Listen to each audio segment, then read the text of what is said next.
So, good morning, everybody. So, mankind's search for God. Why be interested in other religions?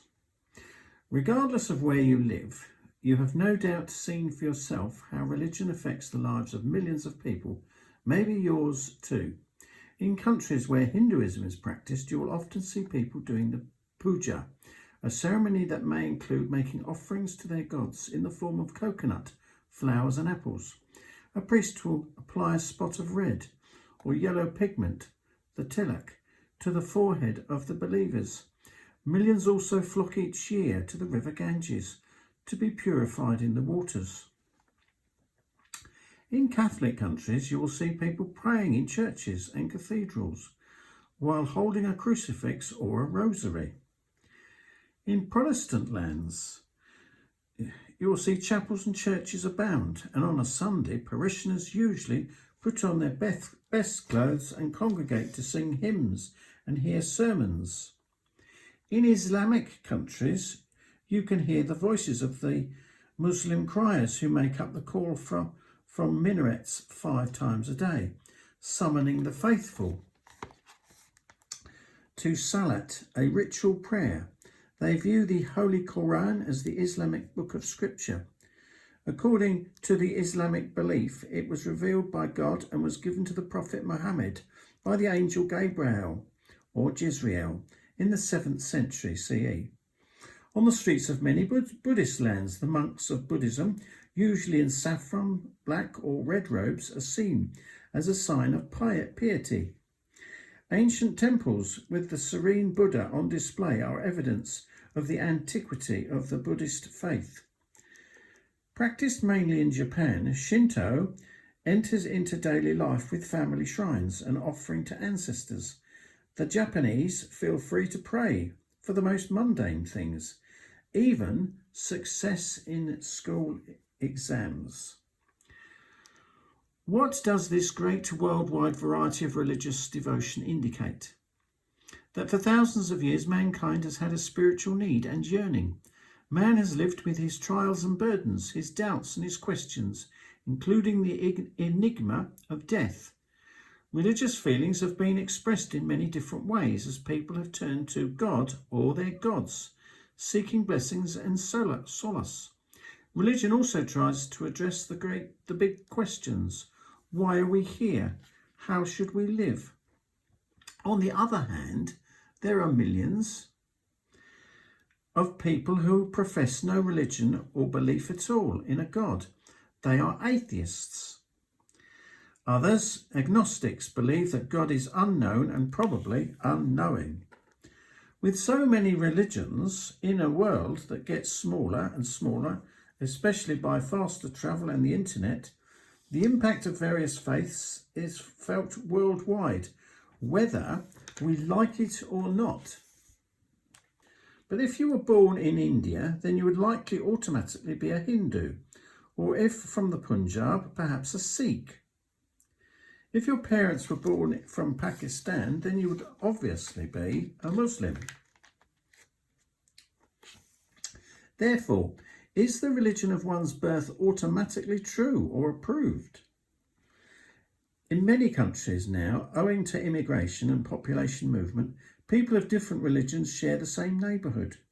Therefore, understanding one another's viewpoint can lead to a more meaningful communication or dialogue and conversation between people of different faiths. The Jewish faith law in the Talmud says, "You shall not hate your kinsfolk. Love your fellow as yourself. I am the Lord." Interestingly, the words sound the same as what Jesus Christ said, aren't they? Also in the Quran, it says, under the heading, "She that is to be examined," in the Quran it says, "It may be that Allah will bring about friendship between you and those of them who you hold as enemies." So the questions of origins. When it comes to the question origin of people of different religions, they think of different famous names like Muhammad, Jesus Christ. Thus, as far as the religions now in existence are concerned, there's no lack of information regarding their origin and development, their founders, their sacred writings, and so on. But what about religion that existed before them and the religions before those? If we go back far enough in history, we will sooner or later be confronted with the question, how did religion begin? This was addressed by a man called Saint Paul. He visited Athens and he said to the Athenians a different point of view. He said to them, the God that made the world and all the things in it, being one God, the Lord, one God who is Lord of heaven and earth, he does not dwell in handmade temples, neither is he attended to by human hands, as if he needs anything, because he himself gives to all persons life and breath and all things. He made out of one man every nation of men to dwell upon the entire surface of the earth, for them to seek God if they might grope for him and really find him, although, in fact, he's not far off from each one of us. That was taken from Acts 17, verses 24 to 28. Notice, for instance, that the book, the point made is that God made out of one man every nation of men. Even today, there are many nations of men living all over the earth. Scientists know that, indeed, all mankind come from one same stock, two humans. Notice, for instance, what the book Story of the World Worship puts about man's language.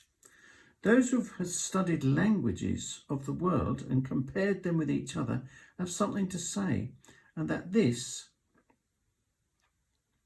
all languages can be grouped into families of languages of speech. In other words, the languages of the world did not originate separately. Especially religions today, nearly all religions have a hope of either going somewhere pleasant when you die or somewhere less pleasant. Thank you once again for watching, and see you again.